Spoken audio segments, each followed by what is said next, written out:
काँग्रेस पक्षश्रेष्ठींकडून आता नसीम खान यांची नाराजी दूर करण्यात आलेली आहे। नसीम खान यांचं स्टार प्रचारकांच्या यादीत पुन्हा नाव आल्याचं समोर येत आहे। महत्त्वाची बातमी। आणि उद्धव ठाकरेंसोबत अलिबागच्या सभेला सुद्धा नसीम खान उपस्थित राहतील।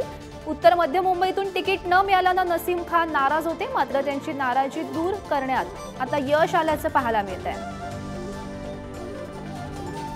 आणि या संदर्भात माहिती देत आहेत आमचे प्रतिनिधी अजय माने सध्या आपल्या सोबत आहेत। अजय, महत्त्वाची बातमी आपण पाहतोय, नसीम खान यांची नाराजी दूर करण्यात अखेर यश आल्याचं पाहायला मिळत आहे।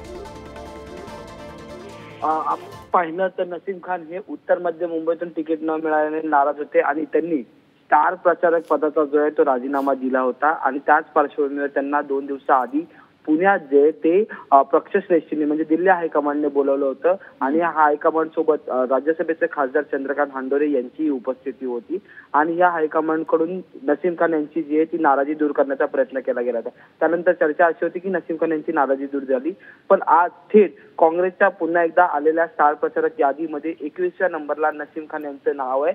आणि पुढची बाब, सगळ्यात महत्त्वाची बाब म्हणजे आज 3ऱ्या टप्प्याच्या मतदानासाठी शेवटचा दिवस आहे प्रचार सभेचा आणि त्याच पार्श्वभूमीवर उद्धव ठाकरे जे त्या आनंद गीतेंसाठी म्हणजे महाविकास आघाडीचे आणि ठाकरेंच्या शिवसेनेचे उमेदवार आनंद गीते यांच्यासाठी सभा जे त्या अलिबागमध्ये घेणार। त्यांनी या सभेला स्वतः नसीम खान जे ते उपस्थित राहणार आहे। सगळ्यात महत्त्वाचं जर पाहिलं तर रायगड तर ज्या संपूर्ण पट्ट्यात अलिबाग असेल, रायगड असेल, या पट्ट्यात अल्पसंख्याक मतदारांचं गणित आखण्यासाठी अनंत गीते अनेक वेळा प्रयत्न करताना पाहायला मिळाला। त्यातच आज नसीम खान यांची सुद्धा तोप जी आहे ती धडाडणार। त्यामुळे अल्पसंख्याक मताचं गणित नसीम खान यांची नाराजी दूर करण्यात यश आल्याचं पाहायला मिळत आहे। धन्यवाद अजय दिलेल्या सविस्तर माहितीसाठी।